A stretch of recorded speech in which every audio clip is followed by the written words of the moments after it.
এটা হচ্ছে ফয়সাল স্যারের স্পেশাল রেসিপি। তাহলে তুই কিছু করস নাই?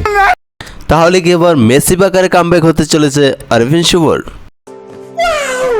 হ্যাঁ, ভাবতেই পারেন, বাট কিছুটা হতাশার জায়গাও তৈরি করেছে। পুরো ভিডিওটা দেখুন, তাহলে কেন উত্তর পেয়ে যাবেন। বাংলা চলচ্চিত্র ইন্ডাস্ট্রি যেন দুঃখে দুঃখে ভুগতেছে একজন নায়কের আশায়। আরভিন শুভর কি কামব্যাক হবে? আগামী কুরবানি ঈদ উপলক্ষে আরভিন শুভর নীলচক্র মুক্তি পেতে যাচ্ছে। ভক্তরা খুবই আশাবাদী আরভিন শুভর মেসিভ কামব্যাক হবে, বাট কিছুটা হতাশারই। মনে হচ্ছে না আরভিন শুভর মেসিভ কামব্যাক হবে, যেটা ভক্তরা আশা করছিল।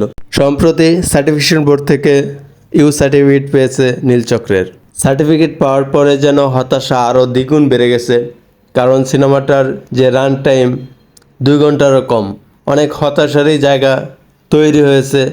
অনেকে রান টাইম কম দেখে এমনটাও মন্তব্য করেছে এটা একটা ওয়েব ফিল্ম। তাহলে সব কিছু দিক বিবেচনা করে বলাই যাচ্ছে আরভিন শুভর কামব্যাক আগামী কুরবানি ঈদও হবে না। আমি চাই এটা ওয়ার্ক করুক, মানুষ দেখুক।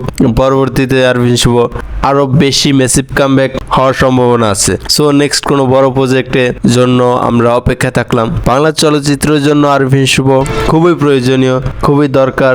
দিন শেষে বাংলা চলচ্চিত্র জয় হোক, বাংলা চলচ্চিত্র বিশ্বের দরবারে অন্য লেভেলের উচ্চতায় নিয়ে যাক, সেটাই আমরা চাই। সবাই ভালো থাকবেন। ভিডিওটা দেখার জন্য ধন্যবাদ। জীবন বাজি রেখে হলো আমি আমার কমিটমেন্ট রাখবো।